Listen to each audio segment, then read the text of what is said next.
प्रिय भक्तों, एक बार वीर अर्जुन उत्तराखंड के पर्वतों को पार करते हुए एक सुंदर वन में जा पहुंचे। वहां के शांत वातावरण में वे भगवान शंकर की तपस्या करने लगे। उनकी तपस्या की परीक्षा लेने के लिए भगवान शंकर एक भील का वेश धारण कर उस वन में आए।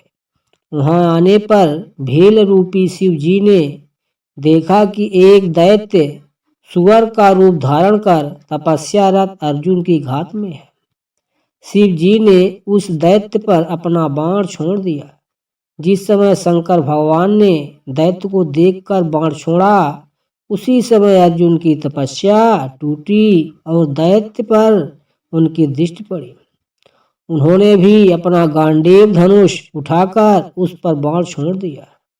सुअर को दोनों बाण एक साथ लगे और उसके प्राण निकल गए। सुअर के मर जाने पर भेड़ रूपी शिव जी और अर्जुन दोनों ही सुअर को अपने बाण से मरा होने का दावा करने लगे। दोनों के मध्य विवाद बढ़ता गया और विवाद ने युद्ध का रूप धारण कर लिया। अर्जुन निरंतर भील पर गांडीव से बाणों की वर्षा करते रहे, किंतु उनके बाण भील के शरीर से टकरा टकरा कर टूटते रहे और भील शांत खड़े हुए मुस्कुराते रहे।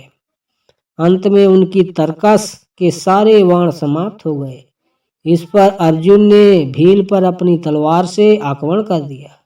अर्जुन की तलवार भी भील के शरीर से टकराकर दो टुकड़े हो गई। अब अर्जुन क्रोधित होकर भील से मल्ल युद्ध करने लगे। मल्ल युद्ध में भी अर्जुन भील के प्रहार से मूर्छित हो गए। थोड़ी देर पश्चात जब अर्जुन की मूर्छा टूटी तो उन्होंने देखा कि भील अब भी वहीं खड़े मुस्कुरा रहा है।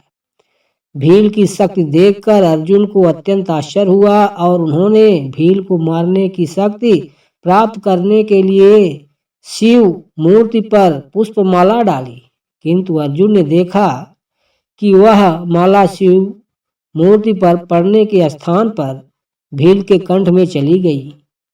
इससे अर्जुन समझ गए कि भगवान शंकर ही भील का रूप धारण करके वहां उपस्थित हुए हैं। अर्जुन शंकर जी के चरणों में गिर पड़े। भगवान शंकर ने अपना असली रूप धारण कर लिया और अर्जुन से कहा, हे अर्जुन, मैं तुम्हारी तपस्या और पराक्रम से अति प्रसन्न हूँ और तुम्हें पशुपत्यास्त्र प्रदान करता हूँ। भगवान शंकर अर्जुन को पशुपत्यास्त्र प्रदान कर अंतर्ध्यान हो गए।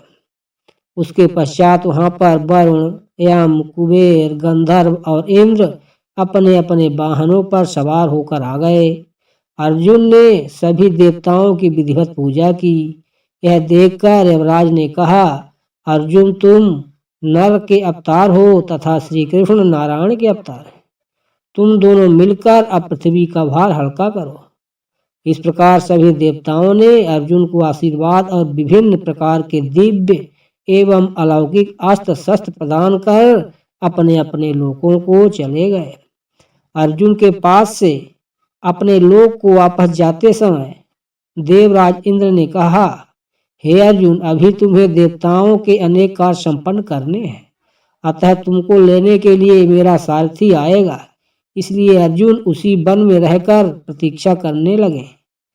कुछ काल पश्चात उन्हें लेने के लिए इंद्र के सारथी मातली वहां पहुंचे और अर्जुन को विमान में बिठाकर देवराज की नगरी अमरावती ले गए।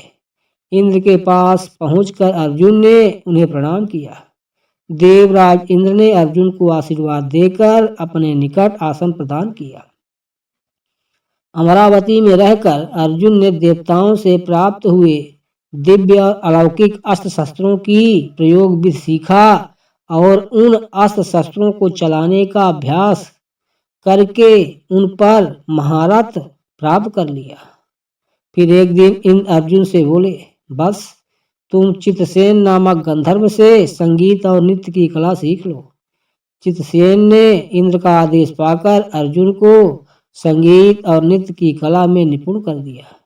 एक दिन जब चित्रसेन अर्जुन को संगीत और नृत्य की शिक्षा दे रहे थे वहां पर इंद्र की अप्सरा उर्वशी आई और अर्जुन पर मोहित हो गई। अवसर पाकर उर्वशी ने अर्जुन से कहा, हे अर्जुन, आपको देखकर मेरी प्रणय जागृत हो गई है, अतः आप मेरे साथ विहार करके मेरी प्रणय को शांत करें। उर्वशी के वचन सुनकर अर्जुन बोले, हे देवी, हमारे पूर्वज ने आपसे विवाह करके हमारे वंश का गौरव बढ़ाया था, अतः पूर्व वंश की जननी होने के नाते आप हमारी माता के तुल्य। देवी, मैं आपको प्रणाम करता हूँ। अर्जुन की बातों से उर्वशी के मन में बड़ा क्षोभ उत्पन्न हुआ और उसने अर्जुन से कहा, तुमने नपुंसकों जैसे वचन कहे हैं, अतः मैं तुम्हें श्राप देती हूँ कि तुम 1 वर्ष तक पुरुषत्वहीन रहोगे। इतना कहकर उर्वशी वहां से चली गई। जब इंद्र को इस घटना के विषय में ज्ञात हुआ तो वे अर्जुन से बोले, बस तुमने जो व्यवहार किया है वह तुम्हारे योग्य ही था। उर्वशी का यह श्राप भी भगवान की इच्छा थी। यह श्राप तुम्हारे अज्ञातवास के समय काम आएगा। अपने 1 वर्ष के अज्ञातवास के समय ही तुम पुरुषत्वहीन रहोगे और अज्ञातवास पूर्ण होने पर तुम्हें पुनः पुरुषत्व की प्राप्ति हो जाएगी। प्रिय भक्तों, इस प्रकार की रोचक जानकारी पाने के लिए कृपया वीडियो को लाइक और चैनल को सब्सक्राइब कर लें।